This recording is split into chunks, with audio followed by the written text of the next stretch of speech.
ચાલો ચાલો રેડી જય મિત્રો, ફરી એકવાર સ્વાગત છે આપ બધાનું વડોદરા પ્રાથમિક શાળાની યુટ્યુબ ચેનલ ઉપર. આજનો મારો ટોપિક છે એવો ટોપિક કે જે ખરેખર ગણિતની અંદર જે મિત્રોને, એમાં ખાસ કરીને જે મિત્રો ગણિતની અંદર કચાશ ધરાવતા હોય એમના માટે આ વિડીયો ખૂબ જ અગત્યનો. બહુ વાત ના કરતાં આપણે આપણા મુદ્દા ઉપર આવી જઈએ તો ગણિતની અંદર ઘણા બાળકો તો વિડીયો જોઈને જ વિડીયો આમ કેવું આ વિડીયો નથી જોવું, એવું કરવાની કોઈ જરૂર નથી. કારણ કે ગણિતની અંદર હું તમને એવું ગણિત શીખવાડીશ કે પહેલાં તો આપણે પાયાના ગણિતથી ચાલુ કરીશું. કારણ કે સીધા ત્રીજા ધોરણથી જે બાળકો ચોથામાં આવ્યા હોય, બીજામાં પ્રજ્ઞામાંથી જે ત્રીજામાં આવ્યા હોય ને, એમને તો ગણિત બહુ કઠણ લાગતું હોય. આજનો મારો મુદ્દો છે 1 થી 100 સુધીના ઘડિયા. 1 થી 100 સુધીના ઘડિયા હું તમને એટલી સરળતાથી શીખવાડીશ કે તમને ખરેખર મજા આવી જશે. અને કેવું થાય કે કોઈ તમને એવો ઘડિયો પૂછે કે 12 પંચા કેટલા થાય, હું અહીંયા લખું તમને કે ચલો 12 ગુણ્યા 5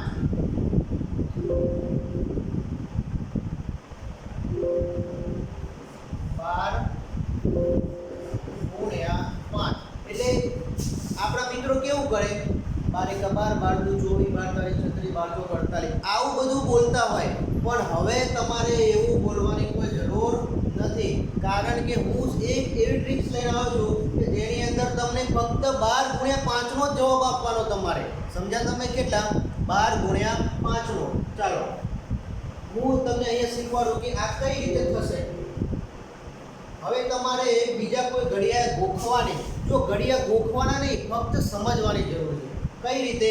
તમે આમ ઘણા બધા વિદ્યાર્થીઓ એવું કરતા હોય ને કે 10 વખત લખી નાખે, 50 વખત લખી નાખે, પણ એ લખીને જ્યારે તમને વચ્ચેથી પૂછવામાં આવે ને ક્યારેક તો પાછા આમ ગણતરી કરવાની ચાલુ કરો. જો 9 સુધીનો પૂછો હોય ને તો 1 થી 9 સુધીનો ઘડિયો ગોખવાનો, એવું કોઈ જરૂર નથી. હું તમને અહીંયા સરળ અને સાદી ટ્રિક્સથી સમજાવીશ. ચાલો તમારે ફક્ત સમજવાનું છે કે હું શું કરું છું. તમે પહેલાં એકવાર મેથડ સમજી જશો તો બધું તમને આવડી જશે. ચાલો હું તમને એક સિમ્પલ દાખલો ગણાવું કે માની લો કે 24 × 2 હોય. આમાં એક જ શરત છે તમને કે 9 સુધી ઘડિયા તમારે થોડાક તૈયાર કરવા પડશે. કારણ કે 72નો ના આવડતો હોય પણ સામે 3નો તો આવડો જોઈએ ને. એટલે એક જ શરત કે 9 સુધીના ઘડિયા તમારે બિલકુલ પાકા તૈયાર કરવા પડશે. અને 9 સુધીના ના આવડતા હોય તો એના માટે પણ હું એક તમને રીત શીખવાડું. કઈ રીતે? માની લો કે ચલો 2 × 4 કેટલા હોય, તમને નથી આવડતા, આ નહોતું લેવું પણ અહીંયા હું લઈ લઉં પહેલાં. તો શું કરશો તમે? 4 નો ઘડિયો 2 સુધી બોલવાનો હોય ને આપણે, એટલે આપણને જવાબ ખબર છે, પણ જેને નથી આવડતો એમના માટે હું તમને કહું. તો પહેલાં શું કરવાનું તમારે ખબર છે? 2 ઊભા લીટા કરી દો. કેટલા? 2. અને નીચે કેટલા છે? 4. તો આડા 4 કરી દો. 1 2 3 અને 4. હવે અહીંયા તમારે શું કરવાનું છે કે જેટલી ચોકડી થાય ને એ ચોકડી તમે ગણી લો. ચાલો 1 2 3 4 5 6 7 અને 8. જવાબ આવી ગયો 8. એકદમ સરળ. આ એમના માટે છે કે જેને ખરેખર 1 થી 9 સુધી પણ ઘડિયા નથી આવડતા. આમાં ક્યાંય ગુણાકાર ઘડિયાનો ઉપયોગ થતો નથી, અહીંયા સરવાળાનો ઉપયોગ થાય. એટલે એકદમ સિમ્પલ. આમાં ખબર પડી હોય તો હવે આપણે આગળનું આપણો જે મુદ્દો છે એ લઈ લઈએ. ચાલો આમાં ખબર પડી ગઈ ને કે જેટલા ઉપર હોય એટલા નીચે ઊભા અને આડા લીટા કરવાના, એટલે 2 નો ઘડિયો પણ આવડી જાય, 4 નો પણ આવડી જાય. હવે આપણે મૂળ મુદ્દા પર આવી જઈએ કે 1 થી 100 સુધીના ઘડિયા. ચાલો મિત્રો હું તમને એમ કહું કે 24 × 2 કેટલા? 24 × 2. હવે સાદી ને સિમ્પલ રીતમાં આપણે બધા કેવું કરતા હોય, તમે હું બધા આવું કરતા હોય કે 24 × 2 એટલે 2 ચોક 8 અને 2 દુ 4 48 થયા. આવું કરતા હોય. પણ જ્યારે નવોદય NMMS જેવા પરીક્ષા આપણે જતા હોય ને ત્યારે આ બધું કરવાની કાંઈ જરૂર નથી. સીધા મગજમાં જ આપણે દાખલા, ગુણાકાર, છેદ ઉડાડવાના હોય કે લસા અવયવ પાડવાના, બધું સીધું જ્યાં જ્યાં ઘડિયાનો ઉપયોગ થતો હોય ને કે આ પદ્ધતિનો ઉપયોગ કરીને આપણે સીધું ગણિત લખવાનું. આ સાદી રીત હતી અત્યાર સુધી તમે આપણે કરતા આવ્યા. હવે હું તમને ફક્ત 3 સ્ટેપમાં સમજાવી દઈશ. એટલે કે બે સ્ટેપ, આ 1 અને આ 2 અને 3 માં આપણો જવાબ. કઈ રીતે જો સમજાવો. પહેલા મારી મેથડ એવી છે કે ડાબી બાજુથી શરૂઆત કરવાની. કઈ બાજુથી? ડાબી બાજુથી. જો આ બાજુથી કરી તો જવાબ ક્યારેય નહીં આવે. સમજી લેજો. પહેલા 2 નો ઘડિયો 2 હોય. હવે 24 નો આવડતું નથી પણ 2 નો તો આવડે ને. મેં હમણાં કીધું તે પ્રમાણે. તો 2 દુ કેટલા થશે? 4. સમજો. હવે માની લો કે અત્યારે આપણે આ કર્યું એટલે 2 ને ભૂલી જઈએ તો 2 દુ 4. હવે આનો વારો પૂરો થઈ ગયો. હવે આનો વારો લે. 2 ચોક કેટલા થશે? 8. હવે સમજી લેજો કે સ્ટેપ 1 અને સ્ટેપ 2 આ બેઓમાં એક એક રકમ છે એટલે કે એક એક અંક છે. અહીંયા 4 અને અહીંયા 8. જો આવું થાય તો કાંઈ કરવાની જરૂર નથી, ડાયરેક્ટ 48 મૂકી દો. ખબર પડી તમને? ફરીથી સમજાવો. સ્ટેપ 2 અને સ્ટેપ 1 એટલે 1 અને 2 માં જો એક એક રકમ હોય તો કશું કરવાની જરૂર નથી, સીધો ત્રીજા ખાનામાં અહીંયા તમારો જવાબ આવશે. શું આવશે? જવાબ. ખ્યાલ આવી ગયો? આ એક જ રકમની વાત થઈ. આના કરતાં થોડુંક હું તમને આગળ શીખવાડું. જો ચલો હવે માની લો કે આવું હોય. બીજી એક રકમ આપણે લઈ લઈએ કે 36 ગુણ્યા 4. ચલો 36 નો ઘડિયો આપણને આવડતો નથી પણ 4 નો તો આવડે ને. હું તમને આ તમારા મહાવરા પ્રેક્ટિસ માટે આ બધું લખાવું છું. બાકી જ્યારે તમે આ 50 દાખલા ગણી લેશો ને એટલે આ સ્ટેપ 1 અને 2 આપણા મગજમાં કરી લેવાનું અને ડાયરેક્ટ જવાબ આપતો આવી જશે. આ સ્ટેપ 1 સ્ટેપ 2 અને અહીંયા આપણો જવાબ આવશે. આ તમારા ખ્યાલ માટે, તમને સમજણ પડે ને એ માટે. શરૂઆત આપણે જ્યારે કોઈ પણ વસ્તુ બાઇક કે ગાડી લઈને જતા હોય તો પહેલા પ્રથમ ફર્સ્ટ ગિયર પર એટલે થોડુંક ધીમે જાય અને પછી બીજો ત્રીજો ચોથો પડી જાય ને એટલે આપણી ગાડી ઉપડી જાય. અહીંયા પણ એવું જ થશે. શરૂઆતમાં થોડીક તકલીફ પડશે તમને પણ પછી આ બે સ્ટેપ મનમાં અને થોડુંક આનો પણ ઉપયોગ કરવો પડે ભાઈ. ગણિત એટલું બધું કાંઈ હાવ સહેલું નથી. હવે જુઓ મેં ઉપર તમને શીખવાડ્યું ને એ પ્રમાણે પહેલાં આપણે 4 નો ગુણાકાર 3 સાથે એટલે 4 તરીકે કેટલા થશે? 12. સમજણ પડી? હવે 4 નો ગુણાકાર 6 સાથે એટલે કેટલા થયા? 4 6 24. હવે સમજો. સમજવાની વસ્તુ હવે આવે છે કે સ્ટેપ 1 અને સ્ટેપ બંનેમાં 2 અંકો છે કે અહીંયા 2 અને અહીંયા 4. હવે શું કરવાનું છે? એકદમ ઈઝી, કાંઈ ચિંતા કરવાની જરૂર નથી. તમારે શું કરવાનું છે? આ 12 અને 2 નો સરવાળો કરી દેવાનો. શું કરવાનું છે? પ્લસ ઉમેરવાના. એટલે કે આ 12 ની અંદર 2 ઉમેરો અથવા 2 ની અંદર આ 2 ને 12 માં ઉમેરો એટલે કેટલા થઈ ગયા? 12 ને 2 14 લખી દો. હવે આ 4 વધ્યા ને એમને પાછળ મૂકી દો. એકદમ સરળ. આમાં કાંઈ તકલીફ છે નહીં. ફક્ત આ બીજા નંબરના ખાસ યાદ રાખજો. બીજા નંબરના સ્ટેપમાં જ્યારે 2 રકમ અથવા તો 2 અંક કોઈ આવતા હોય, 2 એટલે કેવા? 1 થી 9 સુધીના, બાકીના બધા 99 સુધીના. અહીંયા 2 34 45 68 72 એવા 2 આવતા હોય તો એકમનો અંક છે ને એ તો અહીંયા મૂકી જ દેવાનો છે. એને અડવાનું નથી. અહીંયા જે એકમનો અંક હોય અહીંયા મૂકી દેવાનો. દશકનો અંક બાજુના ખાનામાં એક સ્ટેપમાં પહેલા નંબરના સ્ટેપમાં આપી દેવાનો. ખબર પડી? શું કરવાનું? હવે તમે મગજમાં કરશો ને તો ખબર પડી જાય કે 4 તારી 12 અને 4 ચોક 24, 12 ને 2 14 અને 14 4. હવે તમે આ 144 બોલો 14 4 બોલો. ગણિતમાં આમાં કાંઈ ફરક પડતો નથી. તમે 14 4 બોલો અથવા તો 144, એમાં કોઈ ફરક પડતો નથી. તો કેટલાક બીજા ઉદાહરણો લઈ આપણે એને વધુ સમજીએ. જો ચાલો બીજું એક ઉદાહરણ હું તમને આપું તો જેથી કરી અને તમે સીધું એમાં સમજી જશો. ચલો 54 ગુણ્યા 8 કરીએ આપણે. 54 ગુણ્યા 8. આ ખાના જે પાડું છું ને વિદ્યાર્થી મિત્રો એ તમારી સમજણ માટે છે. અહીંયા સ્ટેપ 1 છે, સ્ટેપ 2 છે અને અહીંયા આપણો જવાબ છે.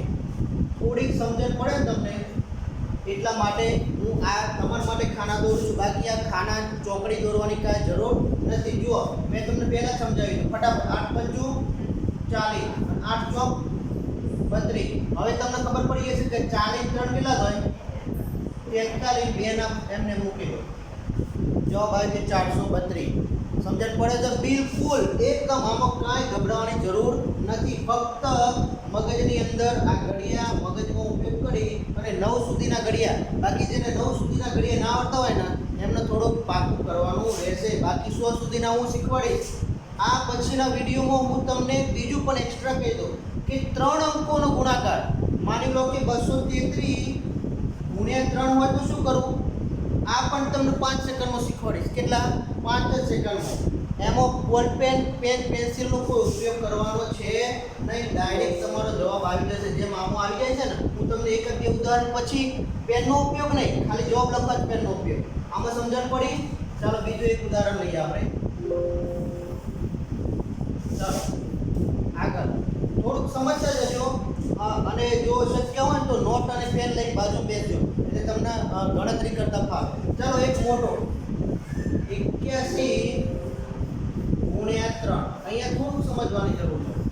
જો 81 નો ઘડિયો આવે ને એટલે જ બધા આ ઘડિયો ના આવડે આપણને, પણ સામે જુઓ કેટલા છે, ફક્ત 3 જ છે. તો 3 નો જ ઘડિયો શીખવાનો જ આપણે. હવે અહીંયા હું તમને એક સમજાવું. અહીંયા 3 8 24 અને 3 એકા 3. હવે જુઓ મિત્રો, હવે અહીંયા કેટલી સંખ્યા છે? એક જ છે. સ્ટેપ 2 કયા? સ્ટેપ 2 માં કેટલી સંખ્યા છે? એક જ સંખ્યા, એટલે 3 એકલા. અને અહીંયા કેટલા છે? અહીંયા 2 સંખ્યા છે. તો કશું કરવાની જરૂર નથી. આ 243 થાય ને, 24 અને 3, એટલે આમ ગણવા જઈએ તો 2 4 અને 3. અહીંયા એક જ સંખ્યા હોય તો આપણે કોઈને આપવાની જરૂર નથી, આપણે એકલા જ રહેવાનું. બરોબર? 2 હોય તો જ એક આ બાજુ આપવાની, પણ જો એક જ સંખ્યા હોય તો એને આપવાની જરૂર નથી. એ ફક્ત અહીંયા જ રહેશે. આવું આવી જાય ને તો આપણે ખુશ થઈ જવાનું, કારણ કે આમાં કોઈ સરવાળો બાદબાકી કાંઈ કરવાની જરૂર નથી. સીધું જ મૂકી દો 243 છે ને, એકદમ સરળ. સમજવાની જરૂર છે, ગોખવાની જરૂર નથી. ચાલો એક બીજું ઉદાહરણ લઈએ કે 16 ગુણ્યા 8. જો 16 ગુણ્યા 8. હવે કેવું થશે કે એક નંબરના સ્ટેપમાં તમે જો સાહેબ એક નંબરના સ્ટેપમાં એક સંખ્યા હોય તો શું કરવાનું, એ પણ હું તમને સમજાવી દઉં. ચલો અહીંયા 8 એકા 8 અને 8 6 કેટલા થશે? 48. હવે આનાથી થોડુંક ઊંધું થયું કે એક નંબરના સ્ટેપમાં એક સંખ્યા અને 2 નંબરના સ્ટેપમાં 2 સંખ્યા. અહીંયા થોડુંક વિચારવું પડશે, કારણ કે 2 નંબરનું સ્ટેપ છે ને બહુ મહત્વનું છે. જે ફેરફાર થશે ને એ બધા અહીંયાથી જ થવાના છે. હવે જો અહીંયા 2 સંખ્યાઓ છે ને, અહીંયા 1 છે, તો હવે આપણે પૂરી જે પ્રોસેસ કરતા હતા ને પહેલા વાળી એ કરવી પડશે, કારણ કે 8 ને 4 કેટલા થશે? 8 ને 4 સરવાળો કરવાનો છે. એ પહેલા સમજાય 12 અને આ વધે ને એને તો આપણે હલાવવાના છે. અને આ એકમનો અંક તો છે ને એ તમારે મોઢે યાદ જ રાખવાનો કે અહીંયા 2 સંખ્યા હોય, એકમનો છેલ્લે મૂકી જ દેવાનો, એને કશું કોઈ અડવાનું છે નહીં. ખબર પડી? ખ્યાલ આવો છે ને? ચલો હજુ થોડું એક ઉદાહરણ એવું લઈ લઉં કે જે તમને ખૂબ મજા આવી જશે આપવાનું. આવું આવી જાય ને તો બહુ મજા આવી જાય.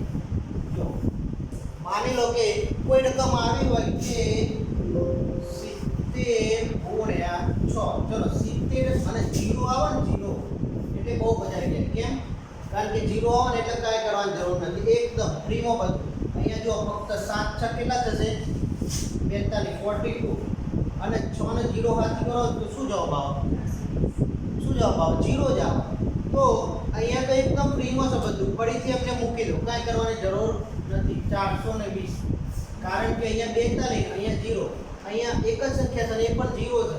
ક્યારેક હું તમને એવું કહું 50 ગુણ્યા 3 કેટલા થાય? 50 ગુણ્યા 3 હોય, ઓકે, 50 ગુણ્યા 3 તો કેટલા થાય? હવે તમે સીધો જ મનમાં આ બે સ્ટેપ ખરા ને મનમાં કરી દો તો 3 5 15 અને પાછળ એક 0 મૂકી દેવાનો, એટલે 15 0 કોતોય ચાલે અને 150 કોતોય ચાલે. ખબર પડે છે ને? આટલા ઉદાહરણો પછી મેં તમને બધા અહીંયા એક સંખ્યા હોય, અહીંયા એક સંખ્યા હોય, અહીંયા 2 હોય, અહીંયા 1 હોય, અથવા અહીંયા 1 હોય ને અહીંયા 2 હોય, 0 હોય તો શું કરવું? બધું જ એટલું સરસ સમજાવ્યું કે તમારે હવે થોડાક મહાવરો આનો કરવો પડશે. કેમ? કારણ કે આવું 50 એક દાખલા તમે ગણી લો છો ને 50, તો પછી તમારે આ 2 સ્ટેપ રહે ને એ મનમાં કરી દેવાના, ડાયરેક્ટ જવાબ. એનો પણ હું તમને એકાદ 2 ઉદાહરણ આપી દઉં. ચાલો તો હવે તમારે મનમાં કોઈ તમને એમ કહે ને કે 52 ગુણ્યા 3 કેટલા થાય? ઘડિયા એટલે 2 અંકોનો એક અંક સાથેનો ગુણાકાર. પછી 2 અંકોનો 2 અંક સાથેનો ગુણાકાર હોય એને ઘડિયા ના કહેવાય, એને ગુણાકારના દાખલા જ કહેવાય. ચાલો એક 2 ઉદાહરણ આપણે એવા લઈ લઈએ કે હવે તમે સીધો ગુણાકાર મગજની અંદર કરી દેજો. માની લો કે 64 ગુણ્યા 3 આપું છું તમને, 64 ગુણ્યા 3. હવે 1 અને 2 સ્ટેપ છે ને એ મગજમાં કરવાના છે. ક્યાં કરવાના? મગજમાં. તો જુઓ 3 છ કેટલા થશે? 18. કેટલા થયા? 3 છ 18. મનમો 3 છ 18 એટલે એમ યાદ ના રહે ને તો આ બાજુ આ હાથ જે ખરો ને અહીંયા 18 યાદ રાખવાના. કેટલા? 18. અને અહીંયા જો 3 છ 18 ને 3 ચોક 12. અહીંયા 18 અને અહીંયા 12. સમજો ફરીથી 18 અને 12. તો 18 ને 19 જવાબ સીધો આવી ગયો 19 2. સમજણ પડી?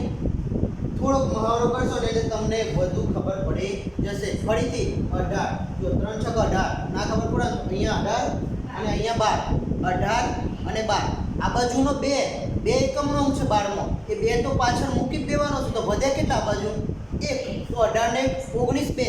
હવે તમે 192 બોલો કે 19 2 બોલો એમાં કોઈ ફરક પડતો નથી. ચલો એક બીજું ઉદાહરણ આપો. ચલો થોડો પ્રયત્ન કરજો. 55 ગુણ્યા 6. ચાલો સીધું જ 6 પંચા 30 અને 6 પંચા 30 એટલે 30 ને 3 33 0. કેટલો જવાબ આવશે આમનો? 33 0. મોઢે થઈ જાય. સ્ટેપ 1 અને સ્ટેપ 2 તમારે સીધું મગજમાં કરવાનું છે. ખબર પડે છે ને? એકદમ સિમ્પલ. ચાલો એક બીજું ઉદાહરણ આપું તમને કે 78 ગુણ્યા 8 હોય. શું હોય? 78 ગુણ્યા 8 હોય. તો જો મગજમાં થોડો પ્રયત્ન કરો તો હું તમને સમજાવું. 8 સત્તા કેટલા થશે? 8 સત્તા 56 અને ઈટુ 64. હવે 64 નો ચોગડો તો બાજુમાં મૂકી દેવાનો છે પણ 56 ને 6 નો સરવાળો કરી નાખો મગજની અંદર તો કેટલા થશે? 62. તો 62 4. આપણો જવાબ કેટલો આવશે? 62 અને 4. 624 બોલો 62 4 બોલો એમાં કોઈ ફરક પડતો નથી. ચાલો એક ઉદાહરણ છેલ્લું આપીએ પછી આપણે પૂર્ણ કરીએ. એક છેલ્લું ઉદાહરણ આપીએ. ચાલો એક છેલ્લું ઉદાહરણ આપો કે 99 ગુણ્યા 3 હોય. મોટી રકમ. તમને સાહેબ બધા નાના શીખવાડે. ચલો 99 ગુણ્યા 3. આનો જવાબ તમારે આપવાનો. તો 3 9 27. કેટલા થયા? 3 9 27. ફરીથી 3 9 27. 27 તો સાતરો તો અહીંયા રાખવાનો જ છે પણ 27 માં 2 ઉમેરો તો કેટલા થાય? 29 7. આનો જવાબ કેટલો આવે? આવા જવાબ તમે આપો ને તો તમારા સાહેબ તો બહુ ખુશ થઈ જાય. કારણ કે 100 સુધીના ઘડિયા હવે તમને હું જ્યાં સુધી તમારી જોડે આશા રાખું ત્યાં સુધી 50 આવા મહાવરા લેખિત અને મૌખિક કરશો તો તમને જરૂરથી આવડી જશે. તો ફરી એકવાર 1 થી 100 સુધીના ઘડિયા શીખવા માટેની બહુ સરસ ટ્રીક્સ હતી. આનો મહાવરો કરો અને તમારા મિત્રો હોય કોઈ બીજા તો એમને પણ તમે શીખવાડો કે આ રીતે આ વિડીયો જોઈ અને શીખવાડજો. બરોબર? બીજા નેક્સ્ટ વિડીયો હું તમને જ્યારે બતાવીશ ને થોડું 1 જ સેકન્ડ ખાલી તો હું તમને એ શીખવાડીશ કે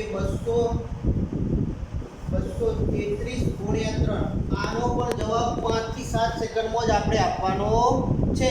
એના પછી આપણે બે અંકોનો ગુણાકાર માન લો કે 24 ગુણ્યા 34 આનો પણ જવાબ હું તમને 5 સેકન્ડમાં શીખવાડીશ. ખબર પડી? એટલે આ વિડીયો આગળ જોતા રહેજો.